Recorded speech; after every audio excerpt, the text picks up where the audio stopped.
IELTS writing এ অনেক চেষ্টা করে আপনার ভালো স্কোর আসছে না, অথচ আপনি জানেন যে আপনার ইংরেজি নিয়ে কোনো সমস্যা নেই, আপনি ভালো ইংরেজি জানেন, গ্রামাটিক্যাল মিস্টেক আপনার তেমন হয় না, তারপরেও কেন জানি 6.5 এর গণ্ডি থেকে বেরিয়ে আসতে পারছেন না। এটা আসলে কেন হয়? আপনার 6 লেভেলের লেখাটাকে 8 অর অ্যাবাভ এই লেভেলে নিয়ে যাওয়া যেতে পারে কিভাবে? আজকে সেটাই দেখব। আপনার স্কোর অ্যাওয়ার্ড করা হয় 4টা ক্যাটাগরিতে। এর মধ্যে আছে task response, grammatical range and accuracy, lexical resources, coherence and cohesion.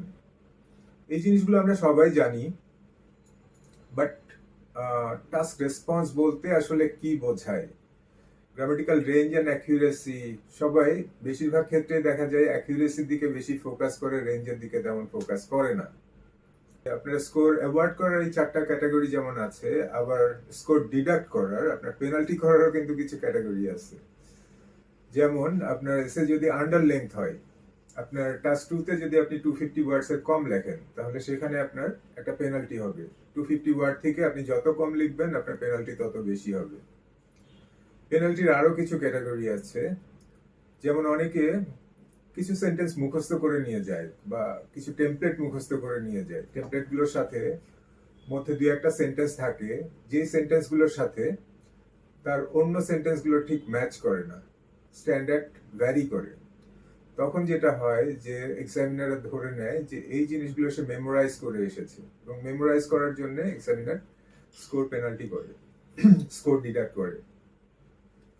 Then of topic যদি হয়, আপনি টপিক থেকে যদি বারে বারে ডাইগ্রেস করেন, সরে যান টপিক থেকে, প্রসঙ্গ থেকে সরে যান, তাহলে আপনার পেনাল্টি হতে পারে। এবং লাস্টলি আপনার লেখা যদি লেজিবল না হয়, পাঠযোগ্য না হয়, এর মানে এই না যে হাতের লেখা খুব ভালো হতে হবে, বাট লেখা আপনার পড়ার যোগ্য হতে হবে।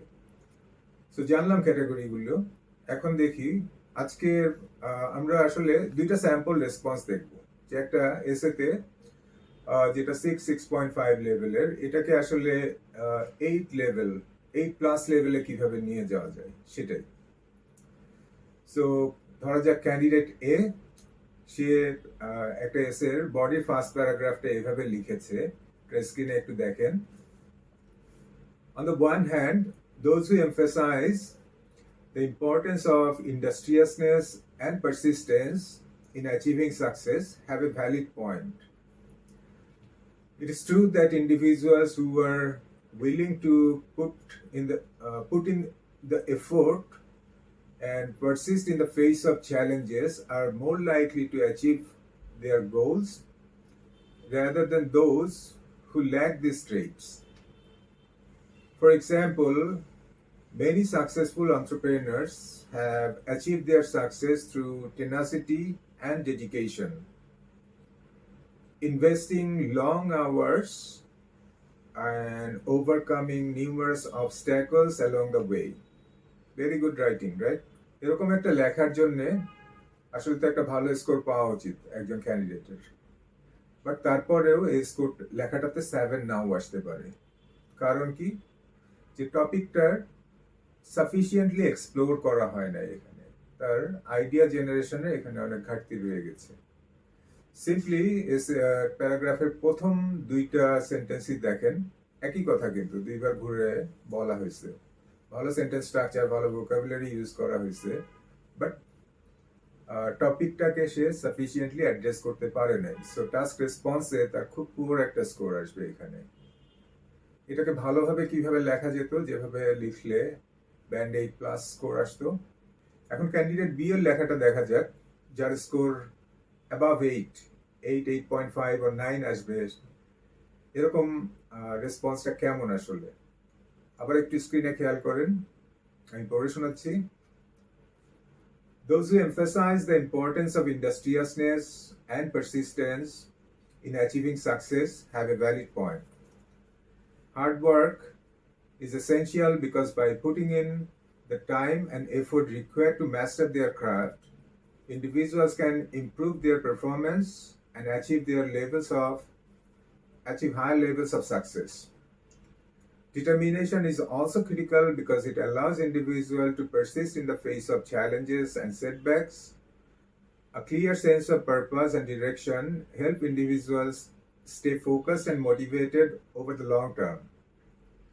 Entrepreneurs like Elon Musk and Jeff Bezos, for instance, have achieved their success through tenacity and dedication, inventing long hours and overcoming numerous obstacles along the way. So, task response আসলে ideally কিভাবে করা উচিত এখন নিশ্চয়ই বুঝতে পারছেন। আগের লেখাটাতে যেটা ছিল যে একটা প্যারাগ্রাফের একটা ভালো ইন্ট্রোডাক্টরি সেন্টেন্সের পরে সেকেন্ড সেন্টেন্সটা মেইনলি ওইটাকেই আবার রিপিট করা হয়েছিল, টপিকটা ডেপথে যাওয়া হয় না। এখানে কিন্তু ইন্ট্রোডাক্টরি সেন্টেন্সটা মোটামুটি আগের মতোই রেখে দুইটা ভ্যালিড পয়েন্ট এখানে নিয়ে আসা হয়েছে, টপিকটাকে সাফিসিয়েন্টলি অ্যাড্রেস করা হয়েছে, টপিকের ডেপথে যাওয়া হয়েছে এবং সেই সাথে একটা এক্সাম্পল এখানে দিয়ে দেওয়া হয়েছে। সো টাস্ক রেসপন্সে আগের জন যা পাবে স্বভাবতই এখানে তার স্কোরটা অন্যজন সেকেন্ড জনের স্কোরটা অনেক বেড়ে যাবে, ক্যান্ডিডেট বি এর স্কোরটা অনেক বেড়ে যাবে।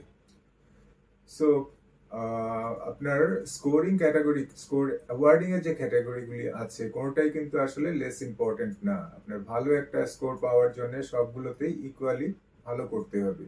স্পেশালি আপনি যখন একটা হাই স্কোর টার্গেট করতেছেন, ব্যান্ড 8.5 বা 9, তখন এগুলি অনেক অনেক বেশি ইম্পর্টেন্ট। সো আজকে এটুকুই।